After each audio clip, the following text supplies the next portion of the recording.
Hi, folks. Welcome to Crisco's Corner. Hi, folks. Welcome back. And those that are new, welcome. So I've been around the last few days. I've got some fairly serious health issues. Nothing, really bad, but something's going to take a while to work on. So I took a few days off. I live in upstate New York. I went to Albany to play in the New York State Chess Championship. Had to withdraw over 4 rounds because just wasn't feeling well. But I'm back, and hopefully there'll be no more interruptions. I'm kind of working on the health issues, and it's slow, but I'm getting there.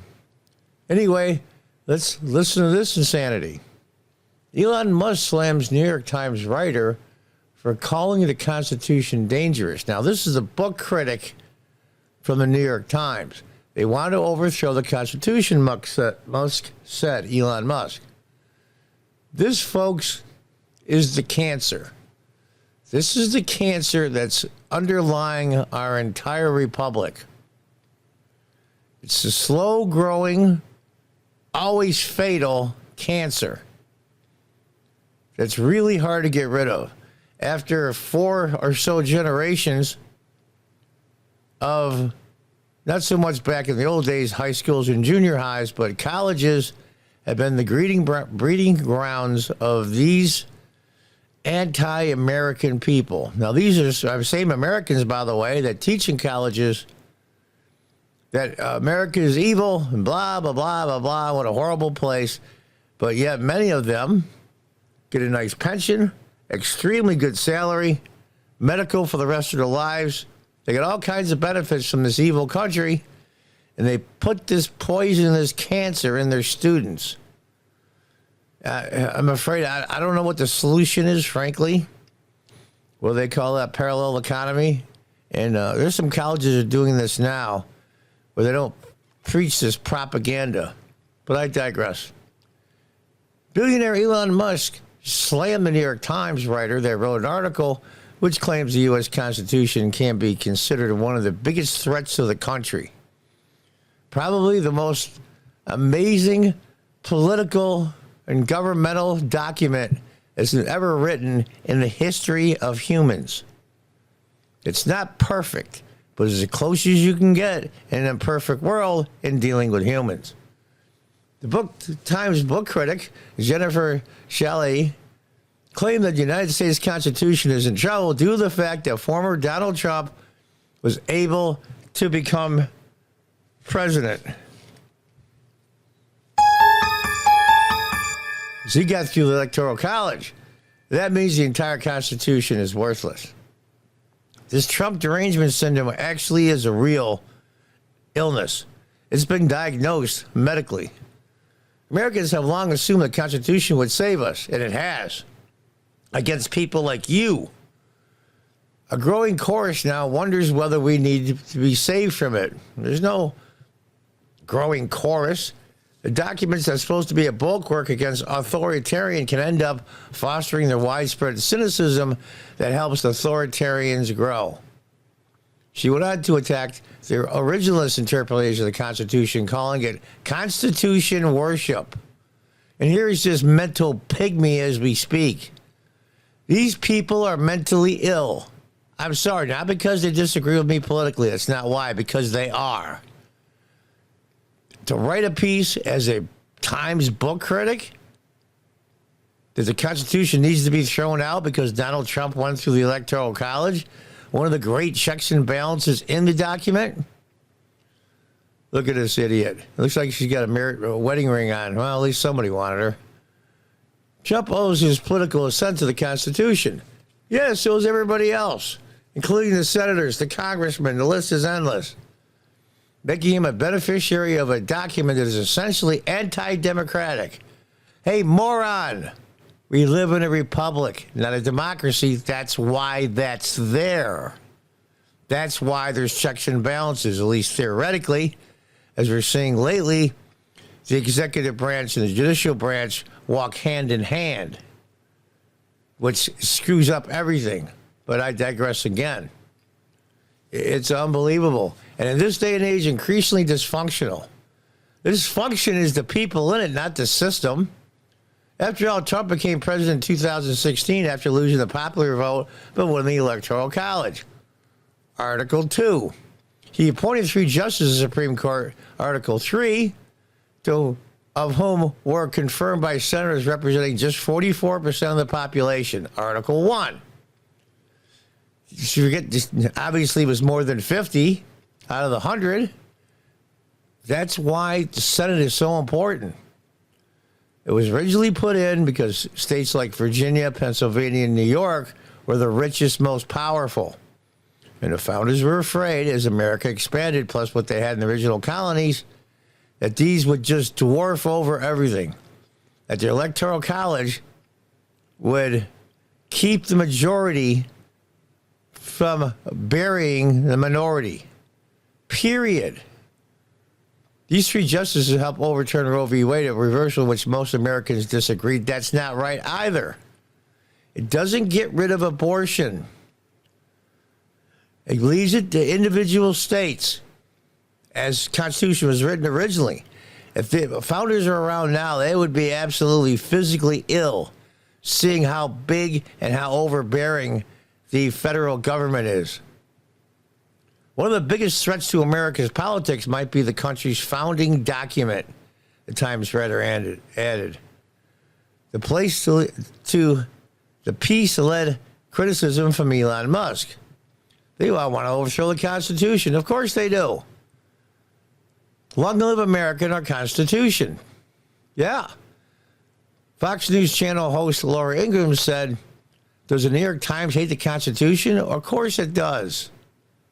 It stops them from doing whatever they want to. That's by design. Fox contacted the New York Times for comment and did not immediately receive a response. Do you think? Let's show you this moron again. These people are twisted and evil. I used to think, and I was a Democrat my whole life. In fact, I was a local elected official in upstate New York. I was a city councilman in the early 2000s for 8 years. And I saw what direction they were going in long before it became mainstream, especially here locally. And there's less than 200,000 people in this county that I live in. So it's not like it's a major city or anything. The city has about 45,000 I was a councilman in. And I saw this coming the way the local Democrats were acting. And all you baby boomers out there, you are the foundation currently of the Democrat Party. Baby boomers like myself, I was born in 56. I'm on the tail end of the baby boomers. But they think, not me anymore, but they think that the Democrat Party from when they were young and grew up is the same Democrat Party that exists today. Couldn't be farther from the truth. Everybody likes to hold on to nostalgia and think of things when they were younger and all that good stuff. And I do it myself.